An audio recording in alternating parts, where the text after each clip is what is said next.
والسلام على عباده الذين اصطفى أما بعد فأعوذ بالله من الشيطان الرجيم بسم الله الرحمن الرحيم والعصر إن الإنسان لفي خسر إلا الذين آمنوا وعملوا الصالحات وتواصوا بالحق وتواصوا بالصبر. وقال رسول الله صلى الله عليه وسلم إنما الأعمال بالنيات صدق الله العظيم وصدق رسوله النبي الكريم ونحن على ذلك من الشاهدين والشاكرين والحمد لله رب العالمين. আলহামদুলিল্লাহ আল্লাহ তাআলা দরবারে লক্ষ শুকর আল্লাহ রাব্বুল আলামিন আমাদের সাপ্তাহিক তরবিয়তের মজলিসের মধ্যে বসার সৌভাগ্য করছেন, সুস্থ রাখছেন, মাদ্রাসার পরিবেশে রাখছেন, এজন্য শুকরিয়া জানাচ্ছি আলহামদুলিল্লাহ। আজকে আমাদের আলোচনার বিষয় হলো তাহাফফুজে হায়াত, আমাদের হায়াতকে হেফাজত করা, হায়াতকে কি করা, হেফাজত করা। হেফাজত ওই জিনিসের করার জন্য হয় যে জিনিস মহামূল্যবান হয়, যে জিনিস অত্যন্ত দামি হয়, সেই জিনিসের হেফাজত করা কি হয়, প্রয়োজন হয়। যেমন ধরো তোমার পকেটে টাকা, এই টাকাটা হেফাজত করা প্রয়োজন, যে টাকাটা যেন নষ্ট না হয়। তোমার ঘরে স্বর্ণ এটা হেফাজত করার প্রয়োজন, কেন? যে স্বর্ণ দামি জিনিস, এটা যদি হেফাজত না করা হয় তাহলে কি হয়ে যায়, নষ্ট হয়ে যায়। বুঝতে দিতে পারছি? কিন্তু যে জিনিসের কোনো দাম নাই, সেই জিনিসের হেফাজতেরও অত বেশি কি নেই, গুরুত্ব নাই। মানুষের জীবনে সবচেয়ে বেশি দামি জিনিস হলো মানুষের হায়াত। মানুষের জীবনে সবচেয়ে দামি জিনিসের নাম কি? হায়াত। কারণ মানুষের জীবনের হায়াত এত দামি, কোন মানুষের জীবনের হায়াত যদি শেষ হয়ে যায়, এক সেকেন্ড হায়াত পৃথিবীর কোথাও কোনো কিছু বিনিময় সে কি করতে পারবে না, অর্জন করতে পারবে কোথাও থেকে আকাশটা আনতে পারবে না। যদি বলে যে আমার জীবনের সকল ধন সম্পদ আমি লিখে দিব, আমাকে 5 মিনিটের জন্য হায়াত দাও, পৃথিবীর কেউ কি হায়াত দিতে পারবে? হায়াত ক্রয় করে আনা যাবে কিনা আনা যাবে? এজন্য আল্লাহ বলেন ইদা জাআ আজালুহু লা ইস্তাখিরুনা সাআতা ওয়া লা ইস্তাকদিমুন। যখন তোমার হায়াত শেষ হবে, 1 সেকেন্ড হায়াত তোমার জন্য কি করা হবে না, বাড়িয়ে দেওয়া হবে না। আর আল্লাহ যেটা তোমাকে দিছে ওইটা শেষ হওয়া পর্যন্ত আল্লাহ তোমার উপরে জুলুম করবে না, 1 সেকেন্ড আগেও দুনিয়া থেকে তোমাকে দুনিয়া থেকে নিবে না। এইজন্য হায়াতের গুরুত্ব এত বেশি, যেটা আল্লাহ তাআলা কোরআনে কারীমে উল্লেখ করেছেন। আল্লাহ বলেন ওয়াল আসর ইন্নাল ইনসানা লাফি খুসর। আমি হায়াতের কসম করে বলছি, সময়ের কসম করে বলছি, দুনিয়ার সব মানুষ ক্ষতিগ্রস্ত। হায়াতের কসম করে দুনিয়ার সকল মানুষ ক্ষতিগ্রস্ত। এটা আল্লাহ তাআলা বলার মধ্যে একটা সূক্ষ্ম ইঙ্গিত আছে। সেই ইঙ্গিতটা হলো যে প্রত্যেকটা মানুষ ক্ষতিগ্রস্ত তখন হবে যখন তার হায়াতকে যথাযথ মূল্যায়ন না করবে, যথাযথ মূল্যায়ন না করবে, তখন তাকে আর ক্ষতি থেকে বাঁচানো যাবে। তো এই কথাটা স্পষ্টভাবে আল্লাহ বিভিন্ন শব্দে বলেন ইল্লাল্লাযীনা আমানু ওয়া আমিলুস সালিহাত। যারা ঈমান আনয়ন করছে এবং সৎ আমল করছে তার হায়াতে, তারা ধ্বংস থেকে বেঁচে যাবে। এই যে ঈমান আনয়ন করা এবং সৎ কর্ম করা, এটাই হলো আমাদের এই হায়াতকে যথাযথ ব্যবহারের উপযুক্ত মাধ্যম। ঈমান এবং নেক আমলের মাধ্যমে আমাদের হায়াতকে কি করতে হবে, হেফাজত করতে হবে। সৎ কাজের মাধ্যমে। তার মানে হলো আমার প্রত্যেকটা সেকেন্ড যেন সৎ কাজের সাথে, ভালো কাজের সাথে কি থাকে, সম্পৃক্ত থাকে। ভালো কাজের সাথে সম্পৃক্ত থাকলে এই যে সময়ের একটা বেনিফিট, এটার একটা ফায়দা, এটা আমার আখিরাতের জীবনে কি হবে, পুঁজি হবে। তার মানে কোন একটা টাকার বিনিময়ে যদি তুমি কিছু ক্রয় করো, তখন তুমি বলতে পারো যে আমার টাকাটা আমি বেকার নষ্ট করি নাই, এই টাকা দিয়ে আমি এই জিনিসটা ক্রয় করেছি। আখিরাতে যখন মানুষ নেক আমলের প্রতিদান পাবে, তখন মানুষের কাছে মনে হবে যে আমার দুনিয়ার এই সময়গুলো আলহামদুলিল্লাহ নষ্ট হয় নাই, এর বিনিময় আমি আখিরাতে আলহামদুলিল্লাহ পেয়ে গেছি, ওই হায়াতের বিনিময়টা পেয়েছি। আর যারা নেক আমলের সাথে সম্পৃক্ত থাকবে না, তাদের হায়াতটাকে তারা অযথা নষ্ট করবে, তারা ওই হায়াতের বিনিময়ে আখিরাতে কোনো বেনিফিট পাবে না। তখন তারা বুঝবে আমাদের হায়াতটা নষ্ট হয়ে গেছে, বেকার হয়ে গেছে। বুঝতে পারছি কথা? এই জন্য হায়াতকে হেফাজত করার মাধ্যম হলো ঈমান এবং নেক আমলের মাধ্যমে আমার হায়াতকে কি করা, অতিবাহিত করা, মৌলিকভাবে, তাই না? নেক আমলের মাধ্যমে। আর প্রত্যেকটা নেক আমল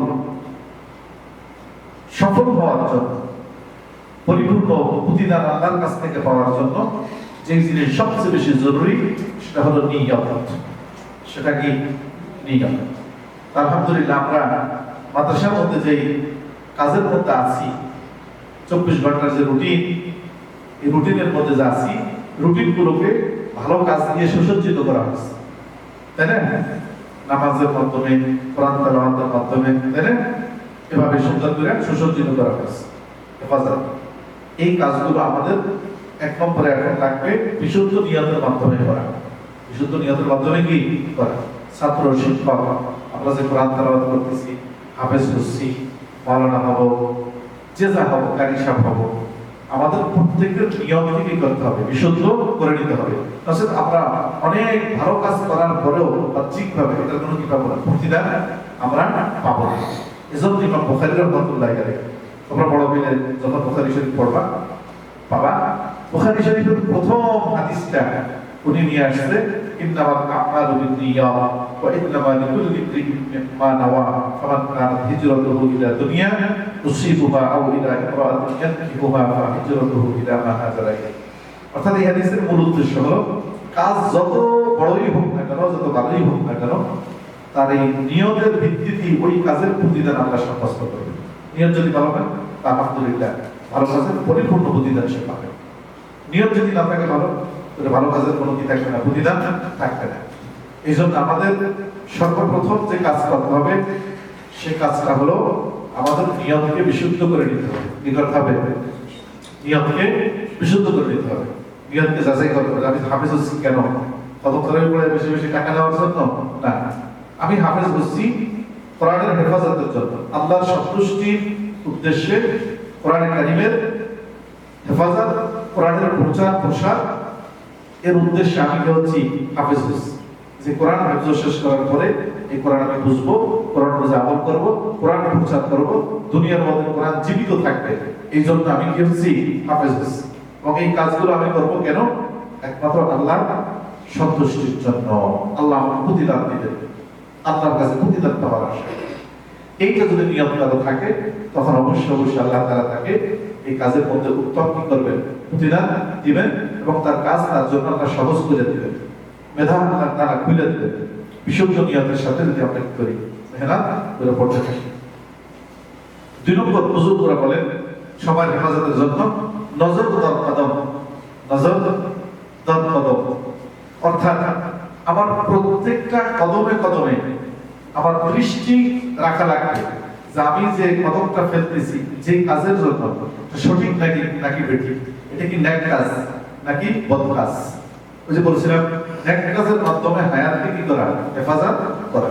তাহলে আমার প্রত্যেকটা কদমে কদমে নজর রাখার অর্থ হলো আমার প্রত্যেকটা কাজের প্রতি আমার সূক্ষ্ম দৃষ্টি রাখা লাগবে যে আমার কাজটা কি সঠিক হচ্ছে নাকি ভুল, এটা কি কোরআন সুন্নাহ অনুযায়ী হচ্ছে নাকি কোরআন সুন্নাহ বহির্ভূত, এটা কি আমার মাদ্রাসার কানুন অনুযায়ী নাকি কানুনের বাইরে। যদি আমার মনে হয় এই কাজটা কোরআন হাদিস অনুযায়ী না বা মাদ্রাসার কানুন অনুযায়ী না, তখন সাথে সাথে আমাকে সতর্ক হওয়া লাগবে, ওখানে আর আমার কদম দেওয়া যাবে না। এজন্য বুজুর্গান একরাম বলেন তাহাফফুজে হায়াতের জন্য প্রত্যেকটা কাজ নিয়ত বিশুদ্ধ করে করবে এবং ভালো কাজের সাথে সম্পৃক্ত থাকতে রাখবে সময়গুলোকে, আর বিশেষভাবে তাকে প্রত্যেক কাজের প্রতি তার কি থাকবে, সূক্ষ্ম দৃষ্টি থাকতে হবে, কাজগুলো সঠিক হচ্ছে কিনা। আর একটা বিষয় হলো হুশ যত্ন। বুজুর্গানেরা বলেন প্রত্যেকটা শ্বাসে নিঃশ্বাসে আমার হুশ থাকতে হবে, কি থাকতে হবে, অর্থাৎ সময়ের ব্যাপারে আমাকে সচেতন থাকতে হবে। আগে যেটা গেছে সেটা কাজের ব্যাপারে আমাকে কাজটা সঠিক না বেঠিক সে ব্যাপারে সচেতন থাকা। আর এটা হলো সময়টা, আমি কোনো কাজ করতেছি না, বসে আছি, এই সময়টা আমার কোন কাজে ব্যয় হচ্ছে, এটা তো আমার ভালো কাজে ব্যয় করা উচিত। এই সময়ের হেফাজতের ব্যাপারে আমাকে সতর্ক থাকতে হবে, হুশ থাকতে হবে। এটাকে বুজুর্গানেরা বলেন হুশ তত্ত্ব, মানে আমার শ্বাস নিঃশ্বাসের মধ্যে আমার সচেতন থাকা, হুশ থাকা, যেটা কিভাবে ব্যয় হচ্ছে। এজন্য সুফিয়ানেরা বুজুর্গান দিন ওনারা এই প্রত্যেকটা আক্ষরিক অর্থে প্রত্যেকটা শ্বাস নিঃশ্বাসকে হেফাজত করার জন্য ওনারা একটা জিকিরকে কি করছেন, আবিষ্কার করছেন। মানে জিকির তো জিকির কোরআন সুন্নাহ আছে, এটা একটা সিস্টেম ওটা বের করে নিয়েছে। যে জিকিরের নাম দিয়েছে পাসে আনফাস, জিকিরের নাম দিয়েছে কি পাসে আনফাস, নাফাসুল এর জমা আনফাসুল মানে শ্বাস নিঃশ্বাস, আর পাস বলা হয় হেফাজত করা, ফার্সি পাসে আনফাস শ্বাস নিঃশ্বাসের হেফাজত। অর্থাৎ তারা প্র্যাকটিস করে আমার যে শ্বাসটা বের হবে এবং যে শ্বাসটা ভিতরে যাবে, এই শ্বাসটাও যেন আল্লাহর জিকিরের সাথে বের হয়, আল্লাহর জিকিরের সাথে যায়। সুবহানাল্লাহ। এই জন্য আমরা প্রতিদিন সকাল বিকাল এই ট্রেনিং করে শ্বাস ছাড়ে, এই যে ভিতরে নিল তখন তারা একটা আল্লাহর জিকির করে, মনে করো সুবহানাল্লাহ আলহামদুলিল্লাহ, এরকম ভিতরে ভিতরে মনে মনে কলবের ভিতরে এটা কি করে, শ্বাসটা টানে আর অন্তরের ভিতরে সুবহানাল্লাহটা উল্লেখ থাকে। শ্বাসটা ছাড়ে ওই সময় অন্তরের ভিতরে আলহামদুলিল্লাহটা কি হয় জানে। এবার প্র্যাকটিস করে কেন, যাতে 24 ঘন্টা আমি যে শ্বাস নিঃশ্বাসগুলো নিব আনবো নিব, এটা যেন আমার ওই সুবহানাল্লাহ আলহামদুলিল্লাহ লা ইলাহা ইল্লাল্লাহ এই ধ্যানের সাথে যেন আমার শ্বাস নিঃশ্বাসটাও বের হয়। তাহলে শ্বাস ছাড়া এবং ভিতরে নেওয়া এটা কি কোনো প্ল্যানিং কোনো কাজ না, এটা তো অটো চলে, তাই না? এই কাজটাকেও তারা আল্লাহর জিকিরের সাথে যাতে ব্যবহার হয়, এজন্য বুজুর্গরা এই শ্বাসকে হেফাজত করার জন্য মেহনত করে। তারা এমনি এমনি দামি হয় না। তুমি মনে রাখতে হবে এই হায়াতকে পৃথিবীতে যে ব্যক্তি যত বেশি কাজে লাগাইতে পারবে, হেফাজত করতে পারবে, ওই ব্যক্তির জীবনটা তত বেশি কি হবে, দামি হবে। ওই ব্যক্তির জীবনটা তত বেশি কি হবে, দামি হবে। ওই ব্যক্তি অবমূল্যায়িত হবে না, আল্লাহর কাছেও না, দুনিয়ায়ও না, কারণ সে তার সময়কে কি করছে, হেফাজত করছে। তৃতীয় নম্বরে আরেকটা যে বিষয় হায়াত হেফাজত করার জন্য খলওয়াত আনজুমান, খলওয়াত আনজুমান, মানুষের মধ্যে থাকা সত্ত্বেও নিজের অন্তরকে মানুষ থেকে, সমাজ থেকে এক প্রকার কি রাখা, পৃথক রাখা। এর অর্থ কি? এর অর্থ হলো কোন সামাজিকতা, কোন এই কানেক্টিভিটি, মানুষের সাথে যাওয়ার জনসংযোগ, যোগাযোগ, এইটা যেন আমার কোন গুনাহের কারণ না হয়।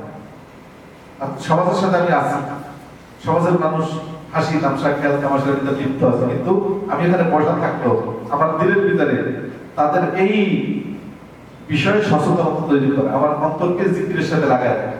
মানুষ দেখবে যেখানে 10 জন মানুষ আছে, অমুক সেখানে বসা আছে, বাকি 9 জন তারা রাজনৈতিক আলাপ করছে, অমুক তমুকগুলো করছে, কিন্তু ওই ব্যক্তি তাদের সাথে হাই হুশ করলেও, কথাবার্তা বললো, তার অন্তরে আল্লাহ তাআলার ব্যাপারে কি আছে, সচেতনতা আছে। এজন্য বুজুর্গরা কি করে, অনেক সময় এই যে খলওয়াত সমাজের মানুষের মধ্যে থাইকা এই মানুষটিকে অন্তরকে পৃথক রেখে আল্লাহর সাথে জড়াই রাখে, এটা তাদের জন্য কঠিন হয়। এই জন্য তারা বাহ্যিকভাবে সমাজকে কি করে, সমাজ থেকে পৃথক থাকে। যেই সমাজ, যেই মজমা আমার হায়াতকে কি করবে, নষ্ট করার দিকে আমাকে আহ্বান করবে, সেই মজমার ভিতরে না যাওয়া, সেই সমাজের সাথে সম্পৃক্ত না থাকে, যে সমাজ আমার হায়াতকে কি করে অপচয় করে দেয়, নষ্ট করে দেয়। আসলে বন্ধু বান্ধব মিলে একসাথে সিগারেট বিগারেট খাবে, গল্প গুজব করবে, আড্ডা দিক, এই যে আমাদের সমাজের মধ্যে যে প্রচলিত, এটা আমার হায়াতকে নষ্ট করছে। এই ধরনের পরিবেশ থেকে নিজেকে বাঁচায় রাখা, আত্মরক্ষা করা, যে না আমার হায়াতকে আমি তোমাদের 10 জনের সন্তুষ্টির জন্য আমি এখানে নষ্ট করে দিতে পারি না, কারণ আমি আসছি দুনিয়া থেকে, দুনিয়ার মধ্যে আল্লাহ তাআলা আমাকে পাঠিয়েছে একা একা, আমাকে চাইতে হবেও কি একা একা। আল্লাহর দরবারে আমার এই হায়াতের ব্যাপারে আমাকে হিসাব দেওয়া লাগবে, সেটাও কি একা একা। সমাজের 10 জনকে আমার হায়াতের জবাব দিবে, এটা একমাত্র আমাকে কি করে লাগবে, দেওয়া লাগবে। এই জন্য যেই পরিবেশ, যেই সমাজ, যেই মজমা আমার হায়াতকে নষ্ট করে দেয়, আমার হায়াতের মূল্যায়ন আমি তাদের সাথে থাকতে করতে পারি না, ভালো কাজে ব্যয় করতে পারি না, ওই মজমাকে ত্যাগ করো। নবীজি বলেন লা তুসাহিব ইল্লা মুমিনান, খবরদার মুমিন ব্যক্তি ছাড়া তুমি গায়রে মুমিন তাদের সাথে কি করো না, সম্পর্ক স্থাপন করো না, ওঠা-বসা করো না, চলাফেরা করো না। অর্থাৎ যেটাকে বলা হয় নেক সোহবাত, যেটাকে কি বলা হয় নেক সোহবাত, ভালো মানুষের সংস্পর্শে থাকো, তাহলে তোমার হায়াতের হেফাজত হবে, হায়াতের কি হবে, হেফাজত হবে। ওরকম এক সাহাবীকে নবীজি বলেন আপনি আলাইকা লিসানাক ওয়ালিয়াসআকা বাইতুক, তুমি তোমার জবানকে কন্ট্রোল করো, বেহুদা কথা, হাসি তামাশা, মজা, এগুলো থেকে তুমি তোমার জবানকে কি করো, কন্ট্রোল করো। আর তুমি তোমাকে যদি ভালো মানুষের মজলিস না পাও, নেক মানুষের সংস্পর্শ না পাও, তাহলে তোমাকে ঘরবন্দি করে রাখো, ঘরের ভিতরে রাখো।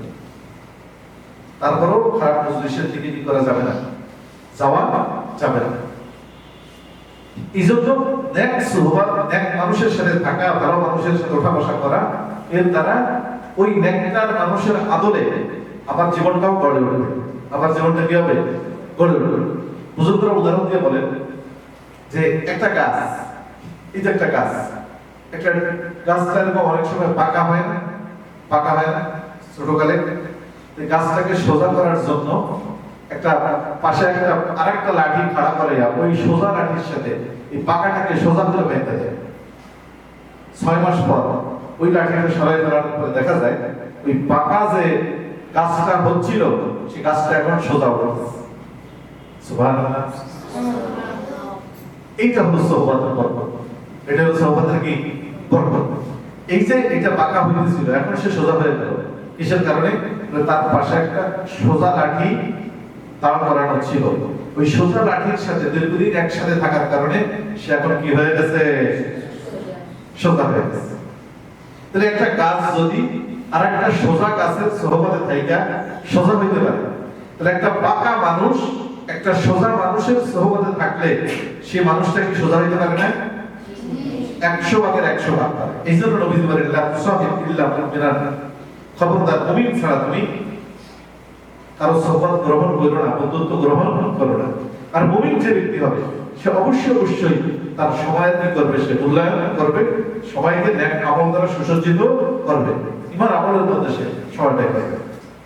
এই জন্য একটা জরুরি কথা যেটা আজকে আমাদের এই আলোচনা, যে আমরা কওমি মাদ্রাসার মধ্যে আমাদের সকল ব্যবস্থাপনাটা আবাসিক, সকল ব্যবস্থাপনাটা কি আবাসিক, হুজুরও আবাসিক, ছাত্র আবাসিক, থাকা, রান্না, খাওয়া কত কষ্ট না।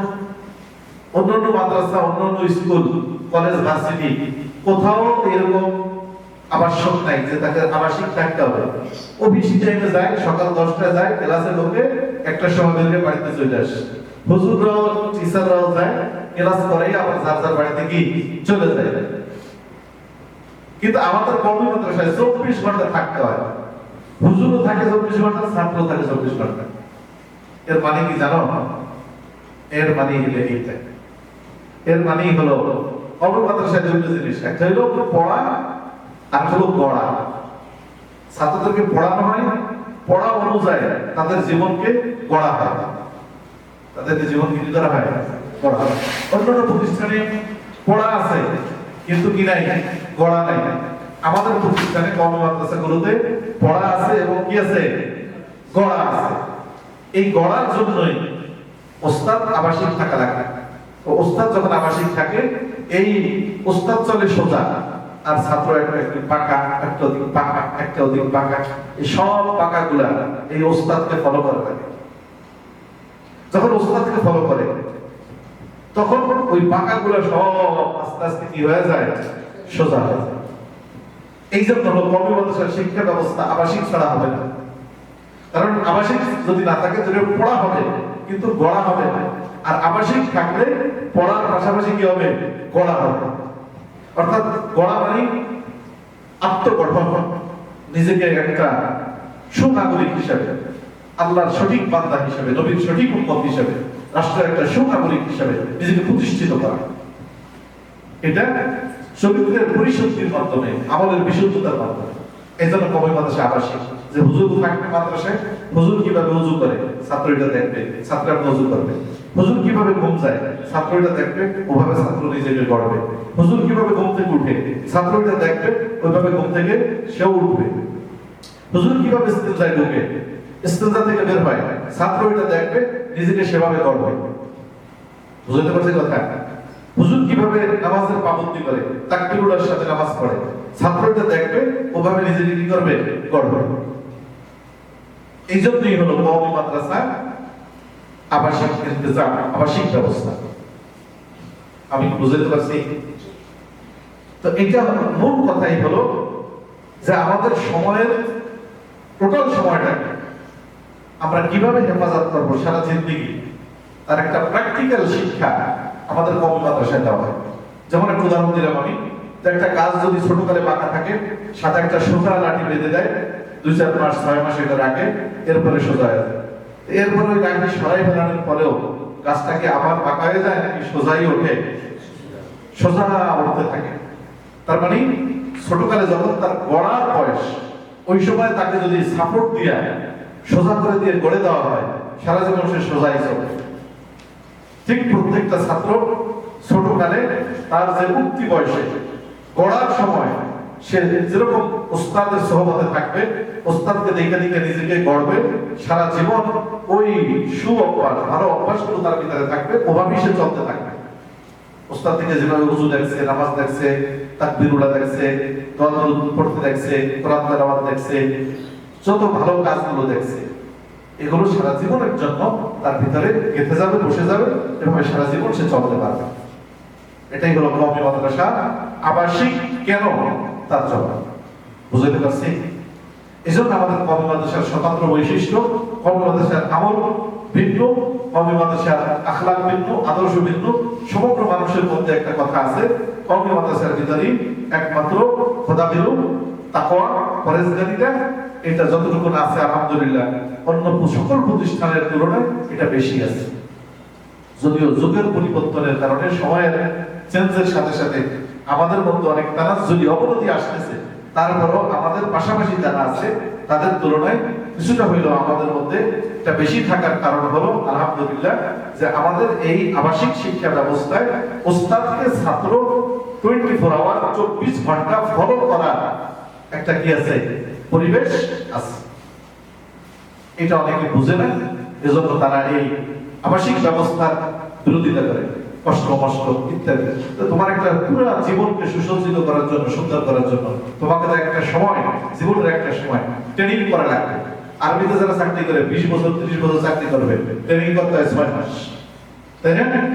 করা লাগে না?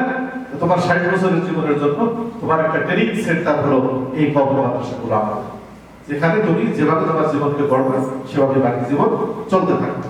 আর যখন তুমি এভাবে ওই ওস্তাদের থেকে গইড়া সেভাবে তোমার জীবনকে পরিচালনা করবে, সারা জীবন তোমার সময়ের হেফাজত হবে। তোমার দ্বারা অপকর্ম করা, সময়কে নষ্ট করা এটা হবে না ইনশাআল্লাহ। আল্লাহ তাআলা আমাদের সকলকে আমাদের হায়াতকে হেফাজত করার যথাযথ পদক্ষেপ নেওয়ার তৌফিক দান করুন।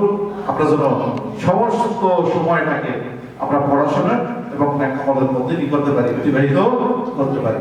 সব ধরনের অশ্লীলতা থেকে, গুনাহ থেকে আল্লাহ তাআলা আমাদেরকে হেফাজত থাকার তৌফিক দান করুন। সুবহানাল্লাহি ওয়া বিহামদিহি, আশহাদু আল্লা ইলাহা ইল্লা আনতা, আস্তাগফিরুকা ওয়া আতুবু ইলাইক।